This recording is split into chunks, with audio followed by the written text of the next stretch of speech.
Amigos do Cangaço na Literatura, tudo bem com vocês? Comigo tá tudo ótimo. Voltamos aqui para mais um programa, Cangaço na Literatura, para trazer mais informações, trazer coisas maravilhosas para vocês, ou seja, pesquisas e diálogo, né? Vamos conversar muito hoje. Mas hoje gostaria muito de, a princípio, pedir para vocês se inscreverem aqui no nosso canal, que é muito importante a inscrição de vocês, para que a gente mantenha esse contato, né? Toda semana chegando vídeos novos. Você que está assistindo esse vídeo e acha que nós não estamos colocando o vídeo, nós estamos colocando. Inclusive, convido vocês a assistirem, quando terminar esse programa, ao nosso curta que nós gravamos, Doma. E aí o que acontece? Eu vou deixar aqui na descrição e no comentário fixado dois links. Um é o do curta Doma e o outro é justamente para que vocês comprem o livro Marca. Lembrem que o livro Marca está chegando continuação ao segundo volume, que se chamará Marco. Vocês estão vendo aí já na mídia, já vem colocando algumas coisas para vocês, com ilustrações novamente de Ronald Guimarães. Quero mandar um abraço para Ronald, que estamos aí também trabalhando o quadrinho do Antônio Conselheiro. Em breve estaremos aí também divulgando. Então está aqui o livro Marca, para vocês comprarem. Hoje nós vamos falar de Melquiades da Rocha, do seu famoso Bandoleiros das Caatingas, com um A só, Caatingas. O que esse livro nos remonta? É um livro de textos jornalísticos dos acontecimentos iniciais ali, logo após a morte de Lampião. Lampião morre no dia 28 de julho de 1938, é incontestável isso. Não é porque uma coisa é incontestável que você vai contestar, é porque já temos provas que ele realmente morreu na grota, ok? Então o que acontece? Melquiades sabe da notícia, cedinho, pega um avião com o seu fotógrafo, vai para Maceió, freta um táxi, vai até Santana do Ipanema com toda dificuldade, encontra a caravana já vindo no dia 29 de Piranhas, com as cabeças, tira fotos, vai para Maceió, conversa com o Dr. Lages Filho, entrevista um monte de gente, volta pro sertão, vai para Santana, vai para Delmiro Gouveia, que era Pedra, Delmiro chama de Pedra, vai para Piranhas, pega um barco, vai para a Grota do Angico, faz todos os relatos possíveis, volta e dá de cara com testemunha do acontecimento da Fazenda Patos. E aí o fato dele pegar esses depoimentos do pessoal que foi testemunha, os acontecimentos da Fazenda Patos, é o primeiro grande relato da história sobre aqueles acontecimentos. Então talvez tenhamos algumas informações novas para quem não acompanha aqui. E é isso que eu vou falar hoje. Eu vou ler aqui para vocês na íntegra o texto jornalístico que serviu de base para a divulgação de tantos outros jornais na época que saíram noticiando os acontecimentos da Fazenda Patos. Ok? Vamos lá.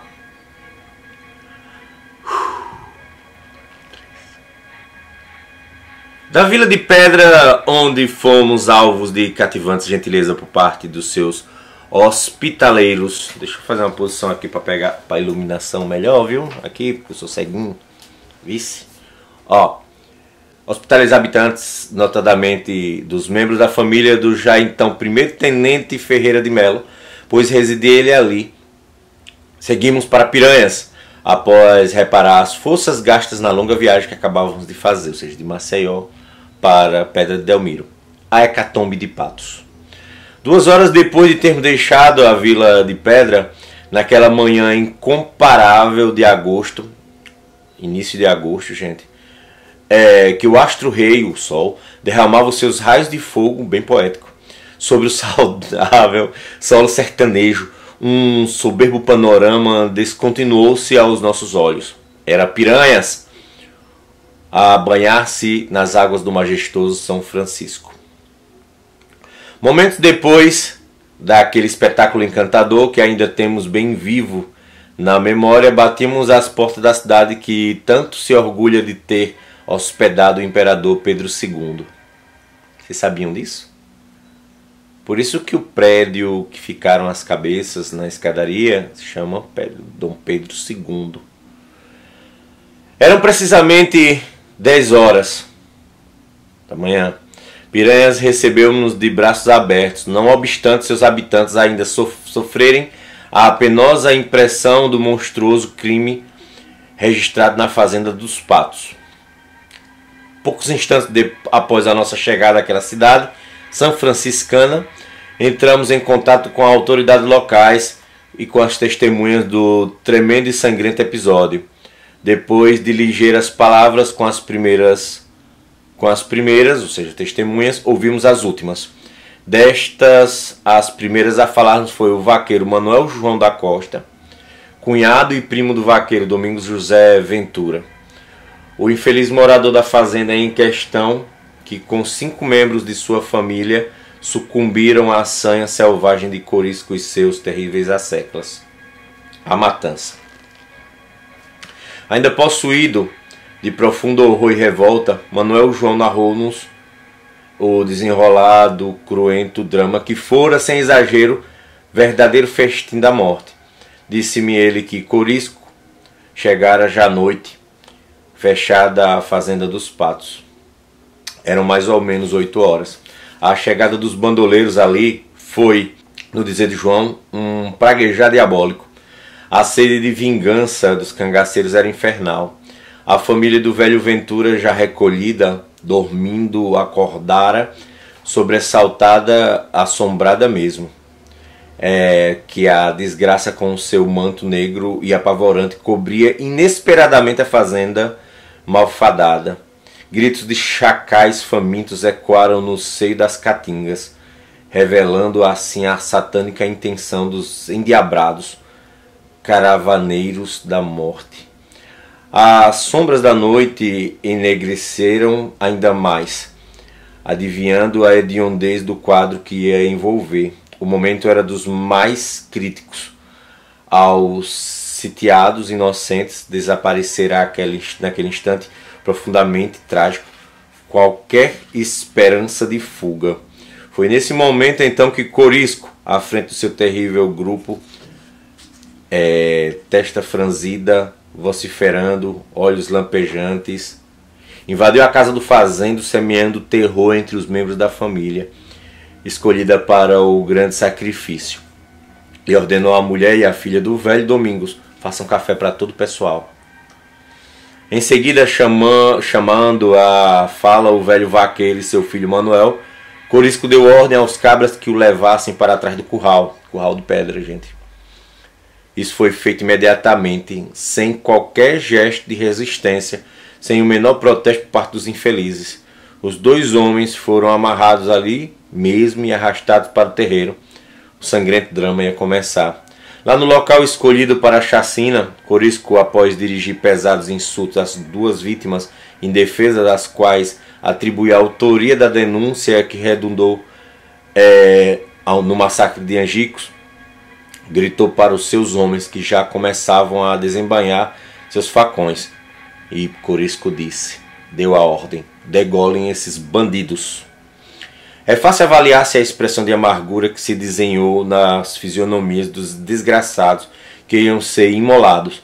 Era inútil qualquer súplica àquelas criaturas infernais que de há muito se haviam despojado dos últimos resquícios de piedade humana.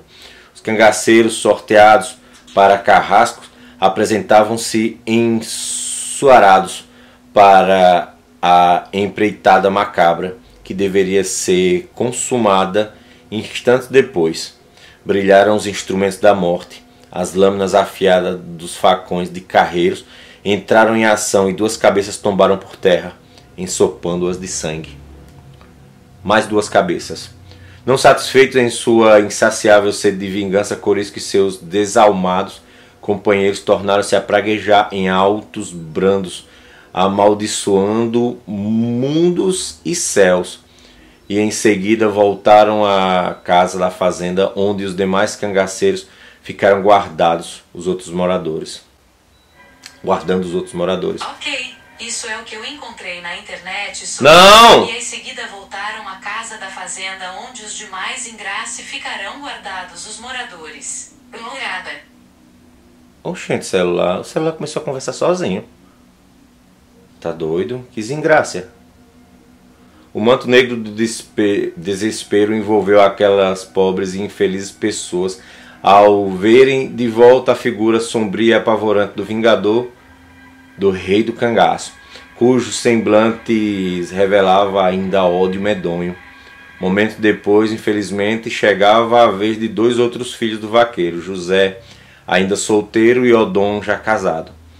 Os facínoras, como haviam feito ao velho Domingos e ao Manuel, conduziram-nos ao terreiro e ali, berrando impropérios, cortaram-lhe as cabeças também, pondo à prova a satânica maestria de assassinos. Ou seja, nós já temos aí morto José, Odom, aí, e Domingos e Manuel. Vamos lá. Agora as mulheres.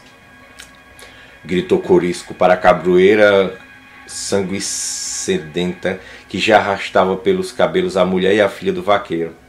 Guilhermina Nascimento Ventura e a jovem Valdomira Ventura. Completando 6 aí.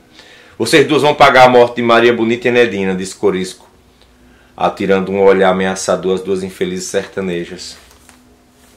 Valeu, minha Nossa Senhora! Pelo amor de Deus, não me mate, seu capitão. Estas palavras certamente cortaram o espaço naquele instante doloroso e tremendo. Não obstante, tudo foi em vão, pois o ódio anulava qualquer sombra de piedade que por acaso passasse na alma dos algozes da Guilhermina e Valdomira. As duas mulheres foram num instante brutalmente assaltadas para fora da casa e com a sua impassibilidade desumana bestial, Corisco, o feroz diabo louro, ordenou a matança. Eram mais duas cabeças ainda que caíam ao solo ensanguentadas. O baile da morte parecia então aplacada a cólera incontida no terrível cangaceiro. 6 cabeças ao todo encontravam-se ali, imobilizadas numa expressão de angústia e sofrimento indescritíveis, mas nada daquele quadro horripilante que comovera o bandoleiro vingativo e impiedoso. Gritos bestiais, satânicos, entroavam ao ar. Era o desabafar dos ferozes quadrilheiros saciados. Voltaram mais uma vez à casa de Domingos, o defunto Domingo, aliás, em meio a uma algazarra infernal. Foi então que Corisco deu as últimas ordens para o remate da tremenda desforra a que propusera. A modesta casa da Fazenda dos Patos foi transformada em tavolagem, em sala de dança também. Bandoleiro das Caatingas. Vamos lá.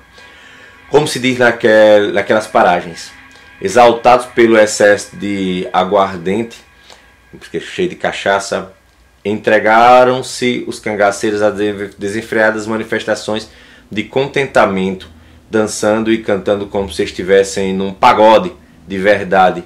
Um dos cabras trazia com ele uma viola e outros um realejo, instrumentos com que animaram o baile da morte, o festim da degola, epílogo tremendo do pavoroso e indescritível espetáculo de sangue que atingiu a culminância da monstruosidade.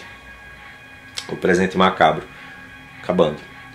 Dando-se por satisfeito e não era para menos, Corisco transmitiu ordem para o saque geral à fazenda e depois bateu, ou seja, ele roubou a fazenda e depois bateu em retirada, já sem pressa, dirigindo-se então para a fazenda Pedrinhas, de propriedade do coronel Antônio José de Brito, vulgo Antônio Menino, a quem pertence também a fazenda Patos.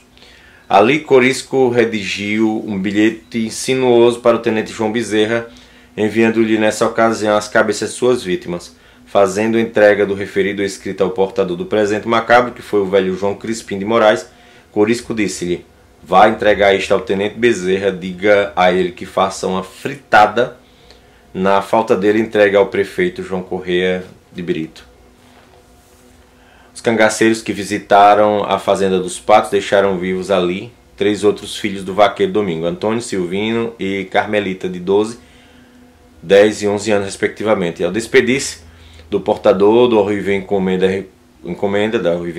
Corisco declarou: os meninos ficam para contar a história, mas brevemente voltarei aqui para matá-los, pois faço questão de liquidar toda a raça desse vaqueiro traidor que nos denunciou aos macacos do governo. As cabeças dos 6 mortos na fazenda de Patos foram enterradas no cemitério de Piranhas. Olha aí, gente. Sendo que os corpos foram dados à sepultura cristã na própria fazenda, que foi teatro do odioso drama. Agora sabemos onde ficaram as cabeças e os corpos.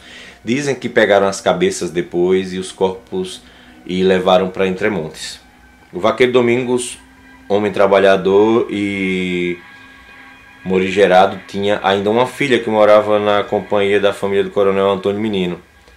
Receava-se em Piranhas naqueles dias, como tivemos ocasião de constatar, uma nova façanha de Corisco, pois, como dissemos, prometera ele vingar impiedosamente a morte de Lampião. Na carta dirigida ao tenente Bezerra, enviando-lhe as 6 cabeças, Corisco dizia entre duas coisas o seguinte: matei 2 mulheres para vingar a morte de 2 que foram assassinadas em Angicos. Os 3 filhos do vaqueiro sobrevivente da pavorosa chacina de Patos, com quem me avistei, ou seja, Domingos Ventura, ou Melquias da Rocha teve com eles, os quais foram mandados por Corisco para Piranha juntamente com as cabeças dos pais e dos irmãos. Eles foram juntos, velho. Nada souberam dizer a respeito do tenebroso crime que os deixou na orfandade. Causavam lástima aquelas inocentes criaturas para as quais o destino fora demasiado cruel. Salvou-se um bebê, e esse bebê parece que ainda é vivo.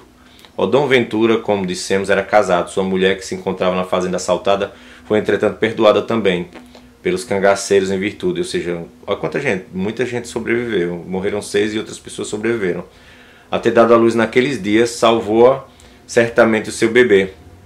Elias é o nome do garoto, nasceu em 20/7/38. E se não me engano ainda está vivo. Deixem aqui nos comentários, gente. Vimos-la em Piranhas, toda em pranto, e não era para menos.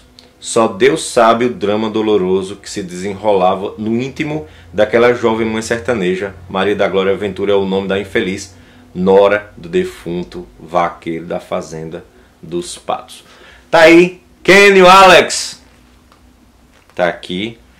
Quem sabe isso daria um filme de terror, né, gente? De terror. Vou deixar na descrição para vocês assistirem uma playlist sobre Corisco, uma listinha de programas essenciais sobre Corisco que nós já fizemos, programa Fazenda Patos, programa sobre os sobreviventes e por aí vai. Valeu, gente! E esse é o nosso cangaço na literatura. Espero que vocês tenham gostado. Tenebroso, porém importante para a história, porque isso nunca pode deixar de ser lembrado, para que isso nunca volte a acontecer. Valeu, gente!